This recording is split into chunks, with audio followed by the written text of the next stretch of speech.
10 years of dull military experience, at your service. Hey everyone, Gemini here, and welcome to my first video of my Axton leveling guide. In this video I'll be taking an in-depth look on each of Axton's skills and tell you what they do and how you should use them to your benefit. I hope you enjoy. Now Axton's action skill is called Saber Turret. This deploys an automatic turret on the battlefield upon activation. The turret can be used for many purposes, including killing enemies, distracting them, slagging them, stunning them, pushing them away, protecting you and your teammates, or everything at once. This skill is very helpful for new players because it will get a lot of work done on its own in lower levels. So the first skill in the gorilla tree here is Sentry, and this skill gives your turret a longer fire burst and a longer duration, which means overall your turret will be dealing a lot more damage before it despawns again. It's a very nice skill and works very well with most builds.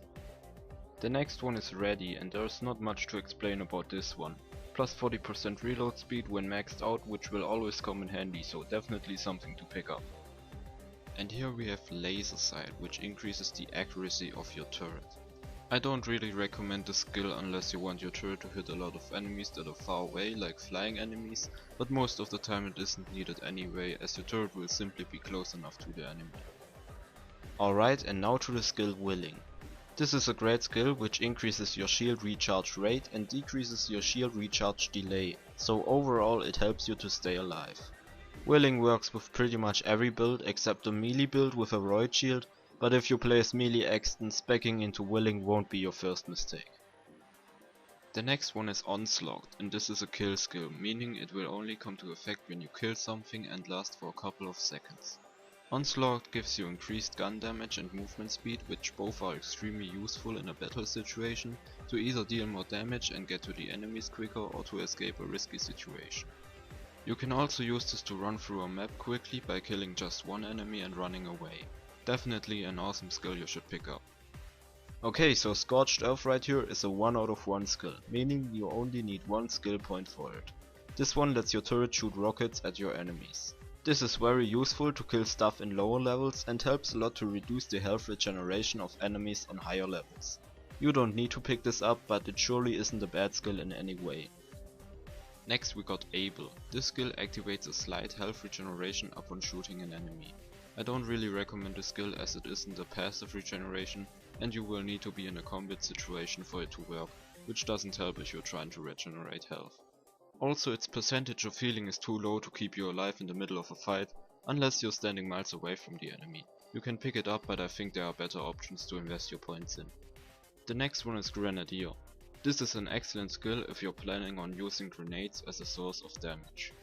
It simply increases the amount of grenades you can carry, which is very helpful, especially in the early game if you want to spend your Iridium on other things. I usually don't pick this up on gun-based builds, but as I said, this is excellent for grenade-based builds, and if that's what you're going for, you should definitely spend a few points in this one. The second to last skill in the gorilla tree is Crisis Management. This one gives you increased gun and melee damage when your shield is depleted.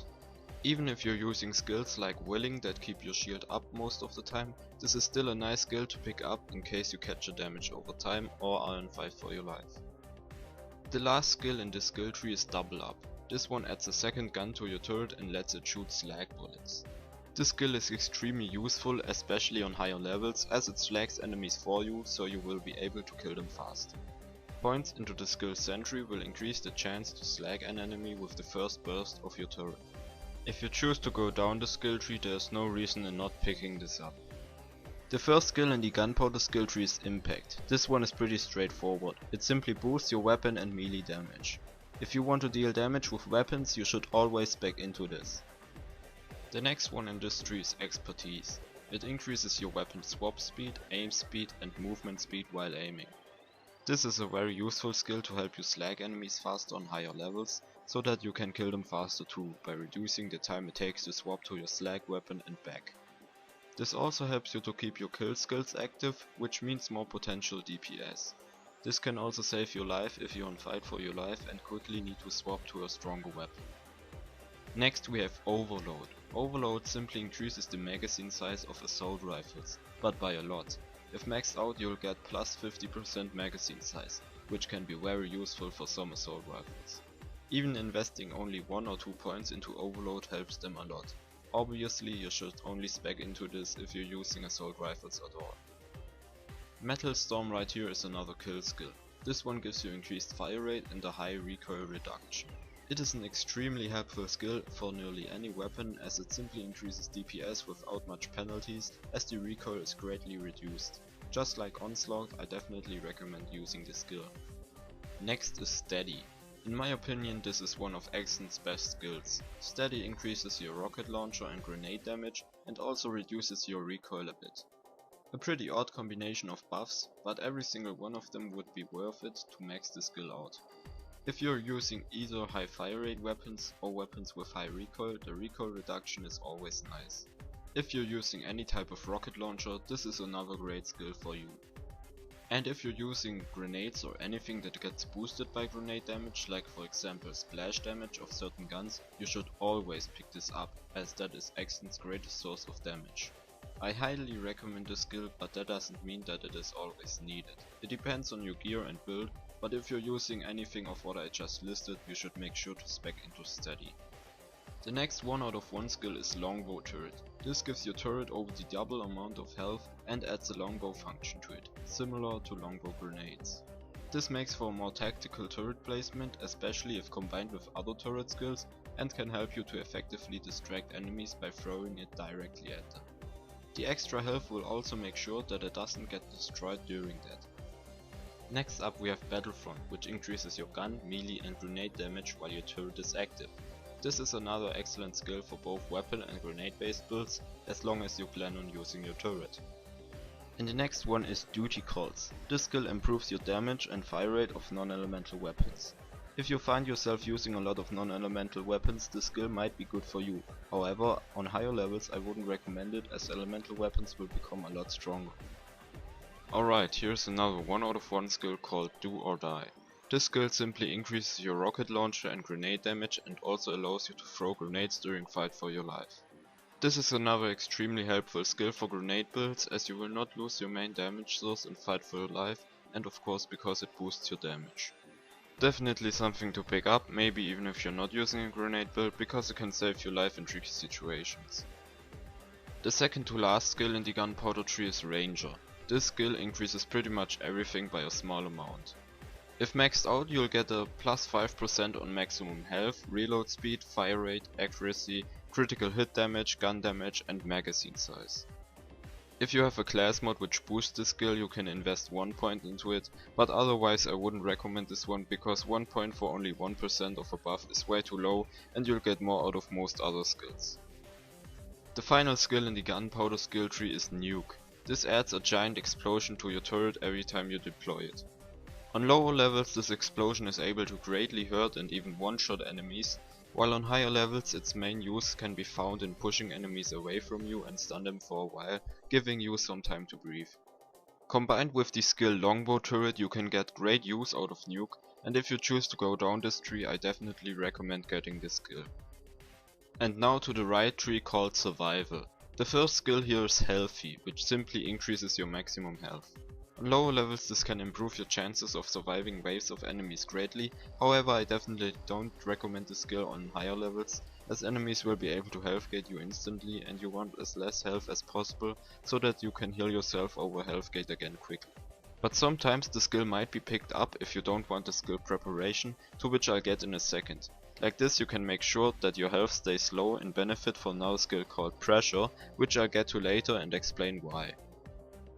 Now Preparation over here gives you a small health regeneration if your shield is full, and also increases your shield capacity.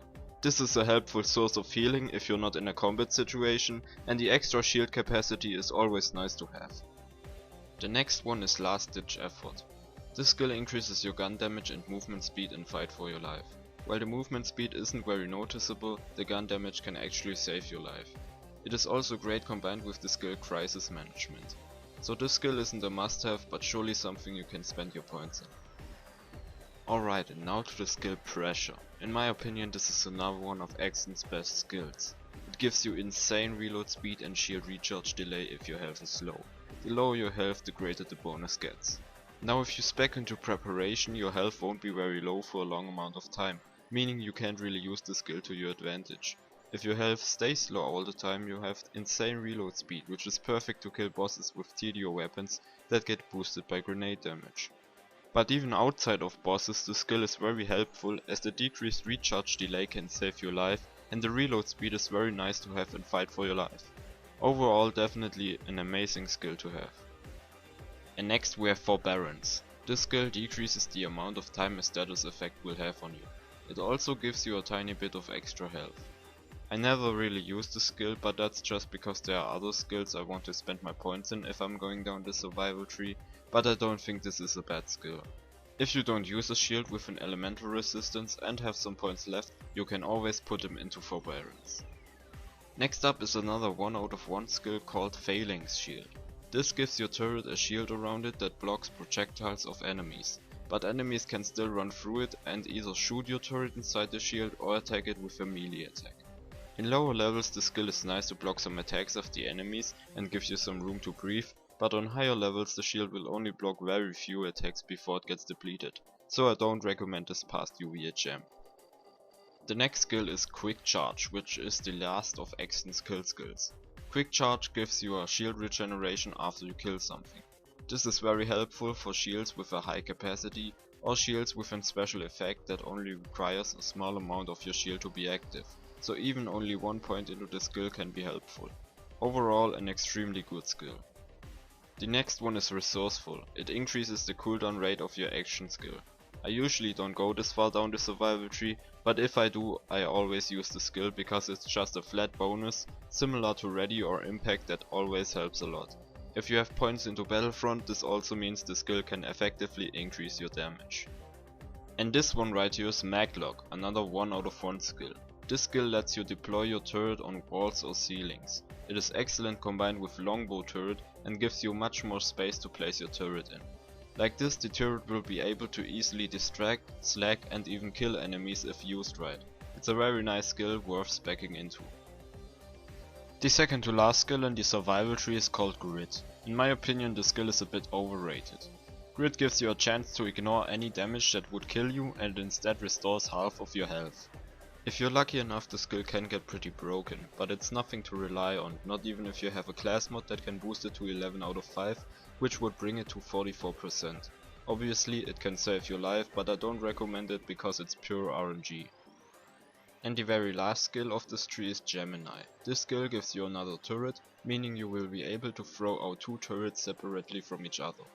This skill is very nice combined with any other turret skill. It can either double the damage of Nuke or double the amount of slacked enemies with double up.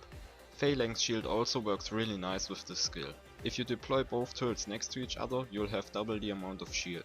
You can also place them far away from each other with Longbow Turret, like this they will be able to slag and or distract all enemies. Overall a brilliant skill, but at least in my opinion most of the time not worth going down the entire tree for. I just prefer other skills over this, but it is completely up to you. Alright everyone, those were each of Axton's skills in depth. I hope you learned something from that and can now make some nice builds yourself. If you have any questions, just leave them down below in the comments and I'm going to make sure to answer them. The next videos in this guide are going to be about the actual leveling with Axton in normal mode, TVHM, UVHM and OP levels, as well as the end game. I really hope this guide will help some new Axton players and show them how to effectively play as him. But anyway guys, thanks for watching and I'll see you in the next video.